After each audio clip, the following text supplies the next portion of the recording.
One of the most difficult things about an avoidant discard is when the avoidant X seems completely unaffected by the breakup.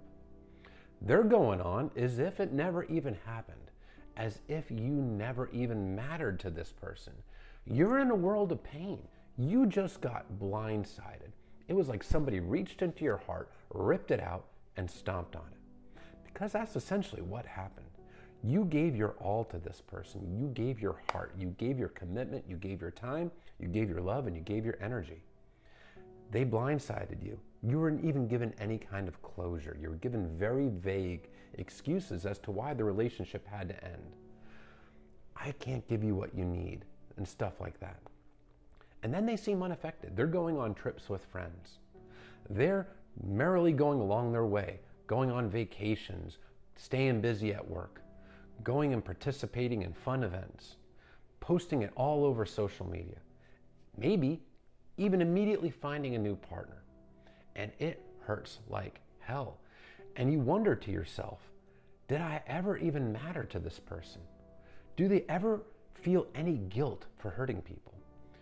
Well, it's not an easy question to answer, because avoidance, well, they avoid. That's what they do. They avoid processing emotions. When they discard a partner, it's because their fears have been triggered. They have a very specific set of fears. Fears of abandonment, fears of rejection, and fears of engulfment, losing themselves in a relationship. These fears are triggered by a partner that is loving and treats them well. That scares them because they fear emotional intimacy. These fears are triggered by growing emotional intimacy with a healthy partner. It is healthy relationship behaviors that trigger these fears. It all goes back to childhood, where the avoidant was emotionally neglected. So they came to discover as a child that emotional intimacy leads to abandonment, and you can't rely on anybody because the people you're supposed to rely on for your emotional needs are not going to be there for you. So it triggers these deep fears within them. When they have these fears triggered, they deactivate. They take their feelings for you, they bury them, they suppress them. They don't allow themselves to access their own feelings for you. That's how they protect themselves. They protect themselves by avoiding emotions, by avoiding processing emotions. And this also means avoiding self-reflection. They don't want to reflect on the feelings that they have. They don't want to reflect on the painful emotions of the breakup. And they definitely don't want to reflect on the fact that they just hurt you, because that's painful, and they've learned to avoid pain rather than face it. They've learned to avoid problems rather than tackle them head on.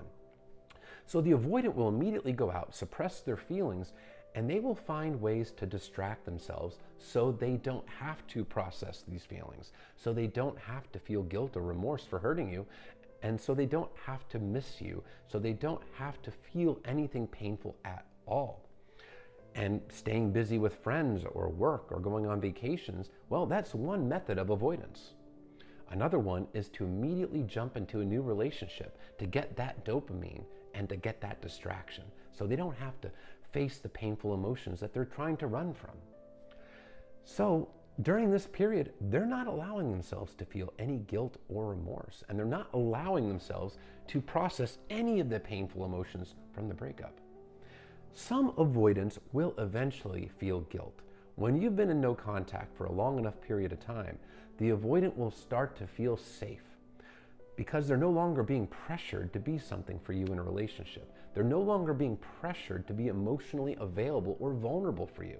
So it's now safe to access their feelings for you. That's when they can actually unbury those emotions, begin to miss you, and feel some degree of guilt for hurting you. Often because they don't do a complete self-reflection. That guilt is often really disguised as them just missing the benefits of you. It's not very crystal clear that it's always 100% guilt unless the avoidant actually starts to do some real work, self-reflects, and takes true accountability. Then yes, in that case, they can truly feel guilt.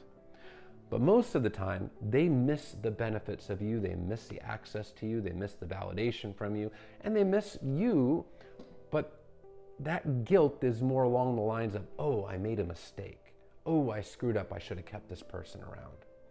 The avoidants that are serial daters, however, the ones that monkey branch, which is swinging from one limb of the tree to the other without letting go of the previous limb until you have a new limb in hand, that is monkey branching, serial dating, one relationship to the other. Those avoidants will do whatever it takes to avoid processing the emotions. They may still have not processed emotions from numerous breakups. And as long as they continue this pattern of behavior, they're not going to allow themselves to grow emotionally and process emotions. They're not going to allow themselves to self-reflect on painful emotions, take accountability, reflect on their inner attachment wounds. They're going to stay distracted. Ultimately, it is a very painful experience to see this person acting as if they're unaffected. But it doesn't mean that they're getting off scot-free.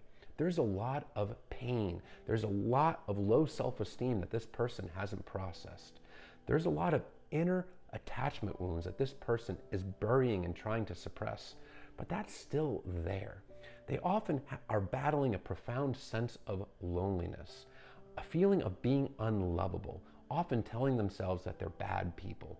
So it's not all wonderful inside of the mind of the avoidant. It may seem like they're living a life of carefree bliss, but there's a lot of inner pain that they are really trying not to actually process and deal with. So it's not always smooth sailing the way they can make it seem on the outside. But the outside behavior, it's very hurtful because it does come across like you never mattered to this person. But don't blame yourself for it. This is a result of their unhealed attachment wounds and their decisions and their choices, because nobody made them do this to you. And nobody made them avoid processing emotions. Nobody made them avoid self-reflection. Nobody's making them avoid accountability. Those are their choices. But yes, we can have a certain degree of empathy and understand it comes from unhealed childhood attachment wounds. And it's definitely not your fault. So stop blaming yourself, because you're only perpetuating your own pain the more you blame yourself for it.